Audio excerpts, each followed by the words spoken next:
I don't understand why evangelical Christians are so hot up for Donald Trump.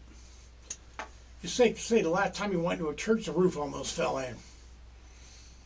If he was really a Christian, he'd attend church every Saturday, every Sunday that he's in D.C. when he's in residence there, like most presidents before him, but he doesn't. Any of his disciples who believe he ever read the Bible, or for that matter any other book, are either sorely mistaken or delusional. What we have here is a man with no real semblance of the understanding of the Ten Commandments. He committed adultery on all three of his wives, on the current one while she was several months pregnant with their son. A son, by the way, who he hates to have his picture taken next to because his son is 7 to 8 inches taller than him. Man must have a Napoleon complex, and he's 6'2". For anyone who doubts that he coveted other women, you only look at the fact that when he was the owner of the Miss Teen USA pageant, the contestants were shocked and appalled when he came walking through their changing area in between costume changes. Some of them were barely clad.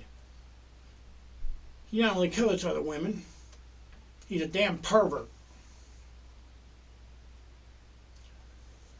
As far as thou shalt not steal, let's talk about all the subcontractors who worked on the Trump Hotel and Casino in Atlantic City.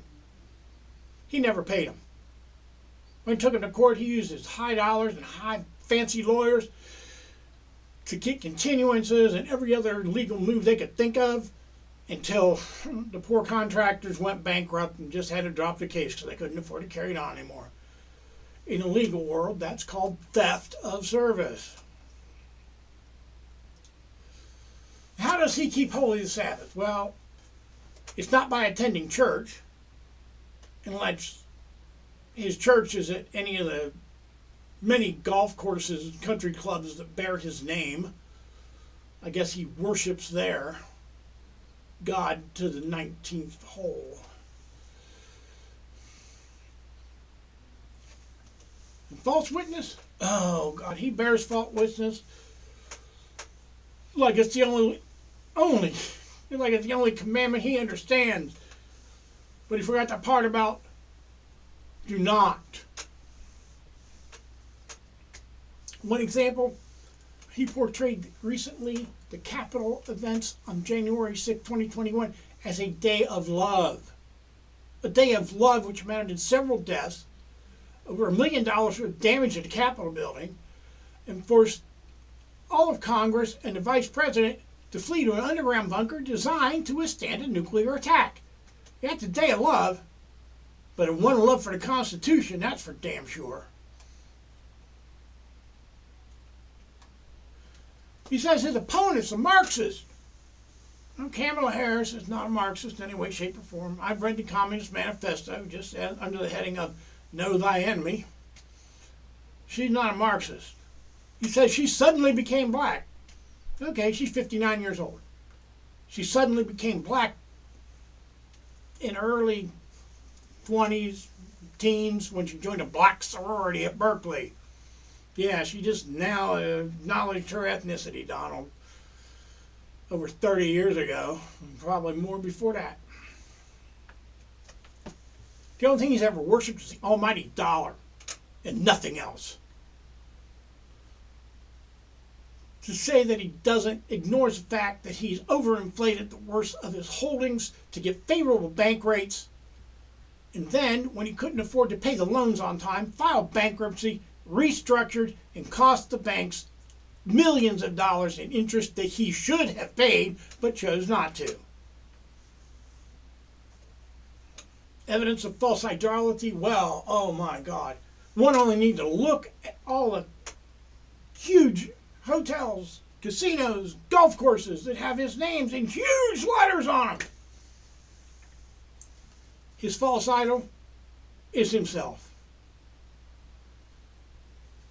Many ministers around the country who have preached the Sermon on the Mount on Sundays have had some of Trump's most fervent disciples come up to them after the service, tell them that preaching a Sermon on the Mount is leftist ideology, and he should find something better to talk about at church.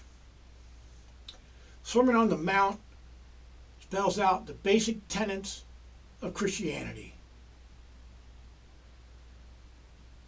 And to call that false, they have simply rejected Christianity in favor of the teachings of Donald Trump, their new false god.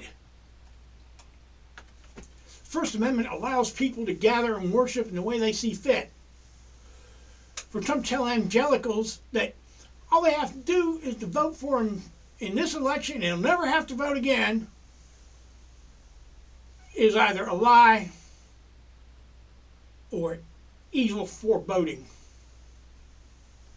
For that to happen, he has to get in office, tear up the Constitution, install himself as a dictator, and do as he likes to anyone who questions his actions.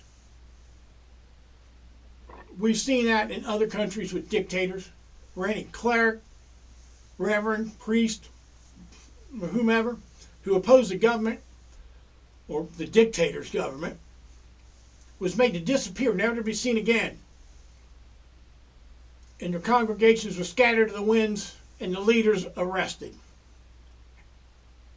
Also, many to never be seen again. He frequently attacks Jews because most of them vote Democratic.